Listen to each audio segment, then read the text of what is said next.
You know what hurts the most? When your own family treats you like the problem, even when you're the only one trying to protect them. My name isn't what matters here. What matters is the moment my parents decided that my sister's wedding was more important than me, my truth, and the safety of the woman who raised us both.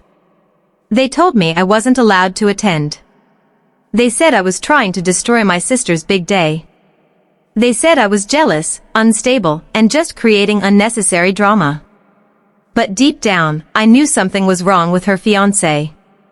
I saw a side of him that nobody else wanted to believe existed. And when the truth finally came out, when the world saw him slap my mother across the face, suddenly, I wasn't the villain anymore. Suddenly, I was the only person who didn't owe apologies. I still remember the first time I met him. His smile was charming, almost too perfect, like he had practiced it in the mirror for years. My sister looked at him like he hung the stars, and honestly, I wanted to believe she finally found someone good.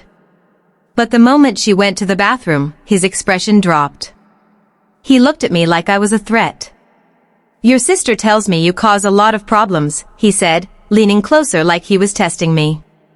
I laughed awkwardly, thinking it was a joke, but the way his eyes narrowed, it wasn't funny. I shrugged it off, told myself I was imagining it. But that was just the beginning. Weeks passed, and strange things kept happening. My sister stopped answering my calls.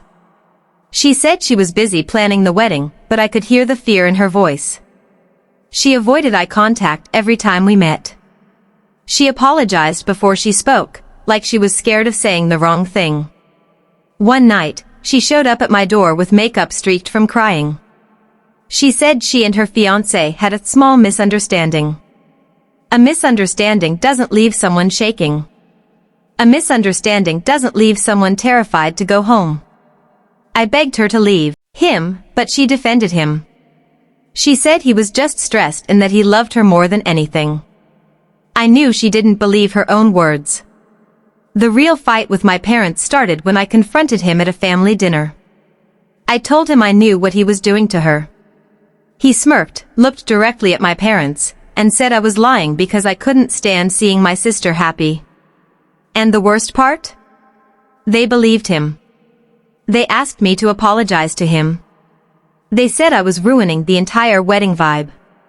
I expected my sister to speak up, but she just sat there, staring down at her plate like a terrified child. My parents took her silence as proof I was wrong. I stormed out, furious and helpless, vowing not to let this man destroy her life. I didn't know that storm was just beginning. Soon after, my parents called me. They tried to sound calm, but I could feel the anger hidden behind their words. They told me they had made a decision. I was banned from the wedding. They didn't want any scenes or unnecessary drama. My own parents, the ones who always taught me to protect my sister, were now protecting her abuser instead. I cried for hours after that phone call, not because I couldn't attend the wedding, but because I realized how alone I was in seeing the truth. They blocked me out completely, all while pretending everything was perfect for social media. Happy family photos, fake smiles, and my poor sister trapped in the middle of a nightmare. Every night, I wondered if I should just give up and let things unfold. But something inside me refused to be silent. Then, it happened. A video landed in my inbox. At first, I didn't know who sent it. No message, just the footage. It was taken at a pre-wedding event. My mom was fixing a part of the decor, talking to him about something small, and suddenly, he slapped her. Hard. The crack echoed through the room. My mom stumbled, shocked. No one did anything. People just stared. And the camera shook like the person recording was terrified, too. I watched that video over and over, every time feeling my blood boil hotter. I wasn't crazy. I was right all along. My hands were shaking as I hit upload. I didn't add captions. I didn't edit a single second. The truth didn't need decoration. At first, I thought no one would care. But within hours, the video exploded. Comments, shares, outrage, millions of people were furious. My mom's face was now everywhere. And suddenly, the man my parents defended was the internet's new villain. I wasn't doing this for attention. I didn't want drama. I wanted my family to finally see the monster they invited into our home.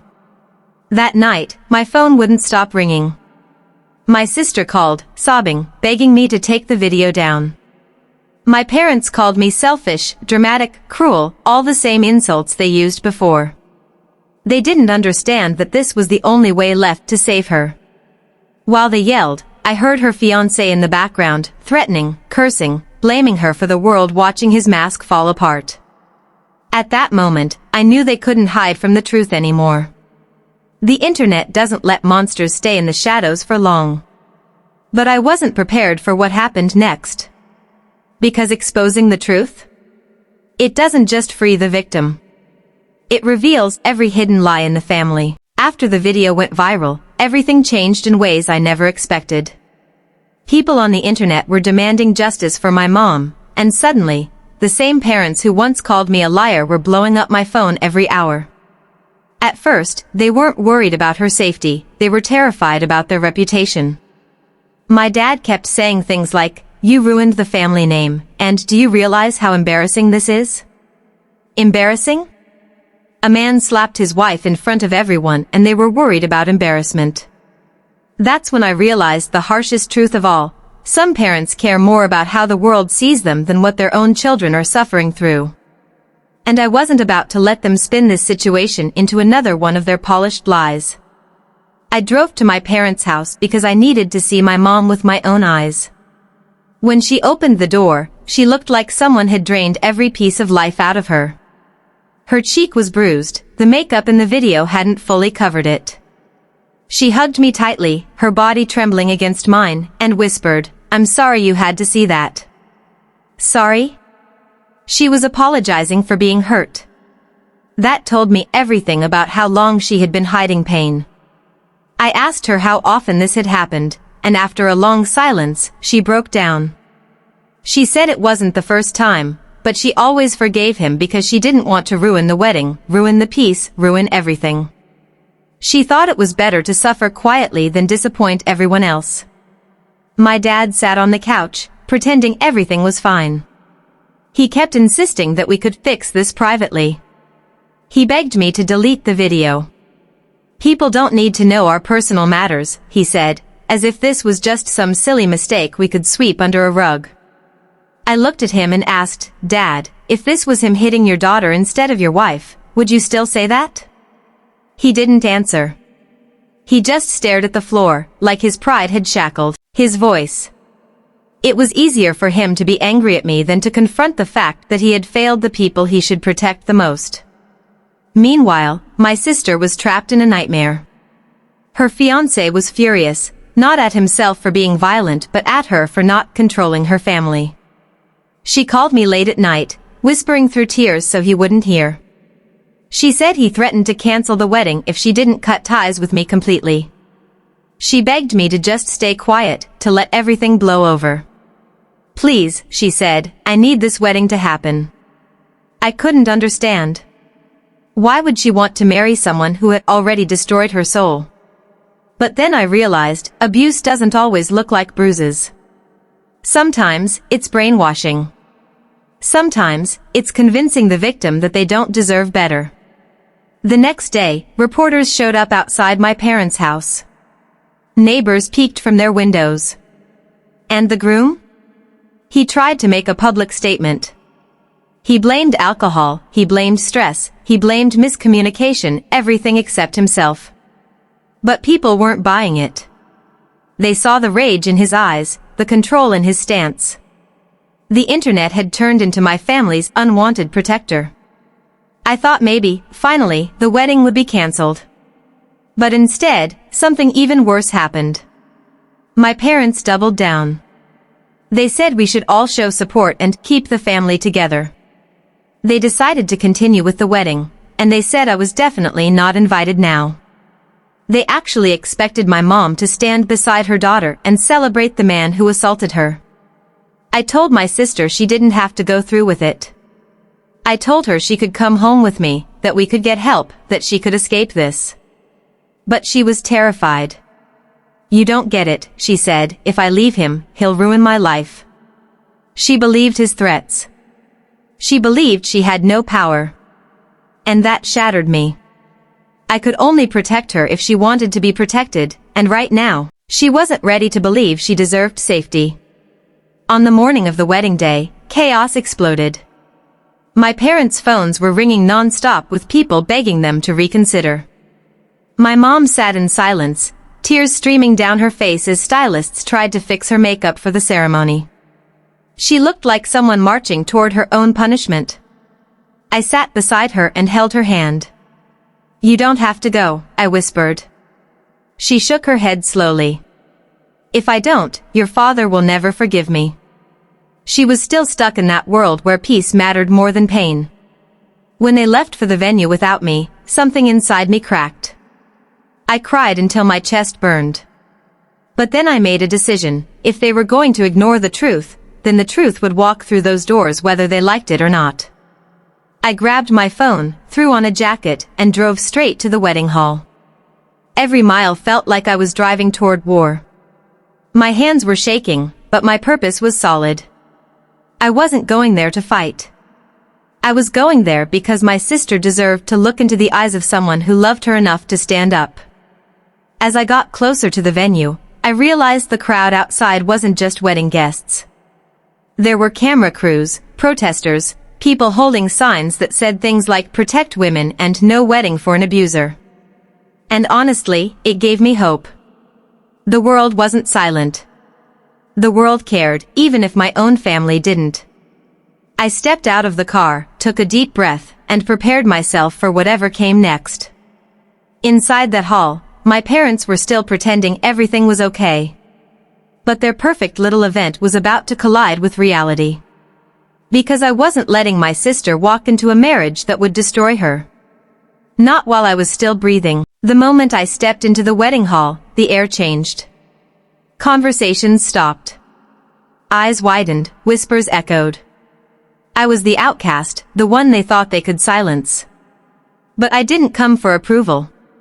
I came because someone had to remind my sister that love shouldn't feel like fear.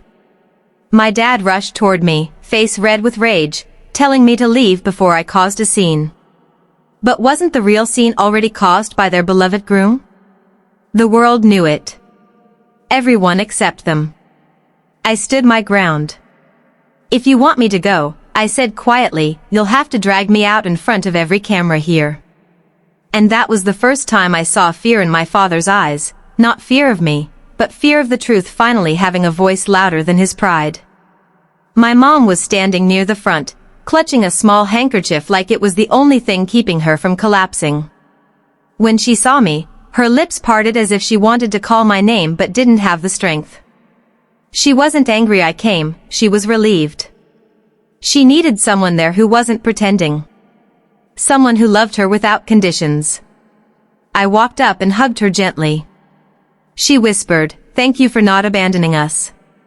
That single sentence meant more than any apology my parents could ever give. Meanwhile, the groom stood stiff, jaw clenched, eyes dark like a storm ready to strike. He marched toward us, pretending to be calm while veins pulsed angrily in his neck. "You have 5 seconds to get out," he growled to me, loud enough that guests could hear. I didn't move. "Or what?" I replied. "You'll hit someone else?" His face twisted. The mask he always wore shattered in front of the very people he had fooled. Gasps rippled across the room. Everyone finally saw exactly who he was, a ticking bomb disguised as a charming groom. My sister stood behind him in her wedding dress, frozen like a statue carved from heartbreak. Tears streamed down her face, and she wasn't even trying to wipe them away anymore. She looked at me with eyes that silently begged for help she didn't know how to ask for. I reached out my hand and said, "You don't have to marry him. You don't have to stay in hell just to make everyone happy." She shook her head slowly, trembling. "I can't," she whispered. "He'll ruin everything." I stepped closer. "He already has." The groom grabbed her wrist, tight enough that she winced. That was it. My mom's scream cut through the hall like a knife. She ran forward, pushing his hand away from her daughter. "Don't you touch her," she cried with a strength I hadn't seen in years. Everyone stared, not shocked at her words, but at the fact she finally fought back. My dad tried to step in, but my mom snapped, "Not this time." And for once, he listened. The groom turned, angrier than ever, raising his hand like he was about to strike again. But this time, he wasn't facing a silent victim. Cameras were rolling. People were watching. And I was right there. Before he could act, security rushed in. Guests began shouting. Some started recording. The groom tried to hide behind excuses again, screaming that she misunderstood him. But lies don't work when the world has already seen the truth. Police arrived. Someone must have called them when things escalated.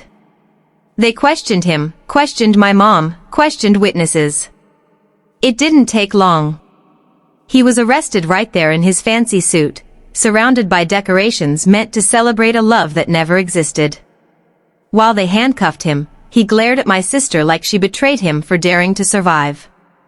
She collapsed to her knees, sobbing loudly for the first time, not out of love, but out of relief that his control was finally broken. I wrapped my arms around her, holding her tightly. "You're safe now," I whispered. And she whispered back, "I'm sorry I didn't believe you." I told her she never had to say sorry again. She just needed to heal. The wedding was over, not ruined, but rescued. Guests slowly left, conversations changed, from gossip to sympathy. My parents stood in stunned silence, embarrassed not because of the truth but because they ignored it for so long.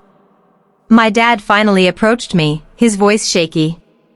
"I should have trusted you." It wasn't enough to erase the pain, but it was a start.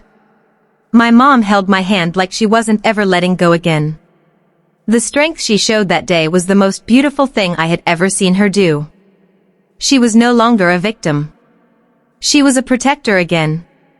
Later, at home, my sister sat beside me on the couch. She took a deep breath and asked, "Do you think anyone will ever love me the right way?" I looked at her and smiled softly. "They will. But first, you have to love yourself enough to never accept less." She rested her head on my shoulder, finally free, not just from him, but from the idea that keeping quiet was her duty. Our bond, once cracked by fear and manipulation, was healing with honesty and courage. And as for me? I learned something powerful through all of this.